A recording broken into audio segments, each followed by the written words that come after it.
Assalamualaikum warahmatullahi wabarakatuh. Anak-anakku tercinta, bagaimana kabar kalian hari ini? Semoga kita semua senantiasa diberikan kesehatan dan kemudahan oleh Allah SWT. Sebelum pembelajaran dimulai, marilah kita berdoa terlebih dahulu. Pada pertemuan kali ini kita akan membahas materi kelas 4, tema 8 daerah tempat tinggalku, subtema 2 keunikan daerah tempat tinggalku, pembelajaran 4. Tahukah kamu daerah dengan julukan Kota Seribu Industri? Daerah dengan julukan Kota Seribu Industri adalah Kota Tangerang di Provinsi Banten. Apa keunikan dari Kota Tangerang? Mari kita cari tahu. Tangerang merupakan kota unik dilihat dari kegiatan ekonominya. Kegiatan ekonomi masyarakat dapat dilihat dari hadirnya pasar tradisional yang terletak di Jalan Kisamun, pusat kota Tangerang, hingga berdirinya banyak pabrik di Tangerang. Tangerang dijuluki Kota Seribu Industri karena merupakan pusat industri di Pulau Jawa. Di Tangerang berdiri lebih dari 1.000 pabrik, banyak perusahaan-perusahaan internasional yang memiliki pabrik di kota ini.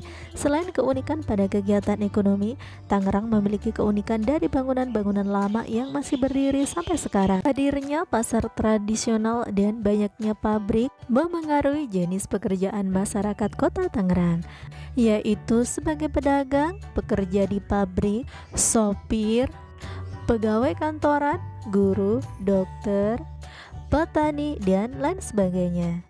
Di kota Tangerang banyak bangunan tua, di antaranya adalah sebagai berikut.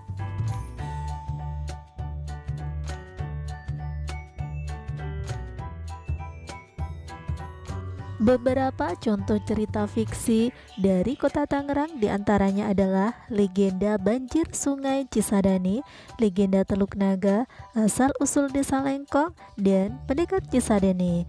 Pendekar Cisadane ini adalah jagoan silat yang melawan Ratu Siluman Buaya di bantaran Sungai Cisadane. Sekarang amati gambar berikut ini. Gambar pertama menunjukkan pekerja di pabrik ban, sedangkan gambar kedua menunjukkan pekerja di pabrik sepatu. Pada kedua gambar terlihat sebagian besar buruh yang bekerja pada pabrik sepatu adalah perempuan. Namun di sana juga terlihat ada pekerja laki-laki. Pada gambar pertama terlihat bahwa pekerja di pabrik ban didominasi oleh laki-laki. Adapun kesamaan pada kedua gambar adalah adanya pekerja laki-laki pada kedua pabrik tersebut. Industri adalah suatu usaha atau kegiatan pengolahan bahan mentah atau barang setengah jadi menjadi barang jadi. Barang hasil industri memiliki nilai tambah untuk mendapatkan keuntungan. Di suatu tempat kerja sering kita jumpai banyak pekerja dengan berbagai spesialisasinya. Sebagai contoh di rumah sakit. Di rumah sakit ada dokter, perawat, ahli gizi, satpam, sopir, dan juru masak. Demikian juga spesialisasi pekerjaan di sekolah. Di sekolah ada pekerja sebagai guru, petugas perpustakaan, satpam, dan tukang kebun atau orang yang membersihkan sekolah. Pekerja dan pekerjaan pada suatu tempat kerja tentu beragam, bukan hanya pekerja dan pekerjaan. Siswa di sebuah sekolah tentu saja beragam. Ada siswa yang suka berolahraga, ada juga siswa yang suka menari, ada siswa yang suka sains, ada siswa yang suka menggambar, ada anak yang suka membaca, dan masih banyak lagi. Setiap siswa juga mempunyai karakter yang berbeda. Ada anak yang pemalu, ada anak yang pendiam, ada anak yang berani, dan masih banyak lagi. Keragaman siswa pada suatu sekolah hendaknya disikapi secara positif. Keragaman karakteristik individu di sekolah dapat berupa keragaman fisik, sifat, dan kegemaran.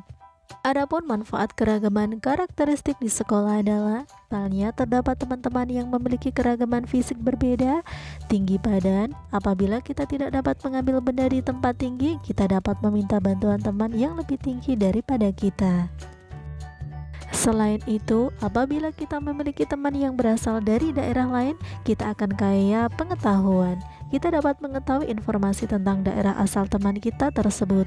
Misalnya saja tentang adat istiadatnya, keunikan daerahnya, makanan khas, dan bahasa daerahnya. Lalu, bagaimana sikap kita terhadap teman yang pendiam? Sebaiknya kita mendekatinya dan mengajaknya bermain bersama teman yang lainnya.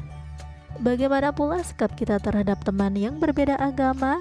Ya, kita harus saling menghargai dan menghormati teman tersebut, misalnya dengan cara mempersilahkan beribadah sesuai dengan ajaran agamanya. Dan bagaimana sikap kita terhadap teman yang berasal dari daerah lain? Kita harus menjalin pertemanan dan bermain dengan mereka. Memiliki teman dari daerah lain akan memperkaya kita dengan pengetahuan tentang daerah tersebut. Nah, anak-anak, cukup di sini dulu pertemuan kita pada hari ini. Sampai bertemu kembali pada kegiatan pembelajaran berikutnya. Wassalamualaikum warahmatullahi wabarakatuh.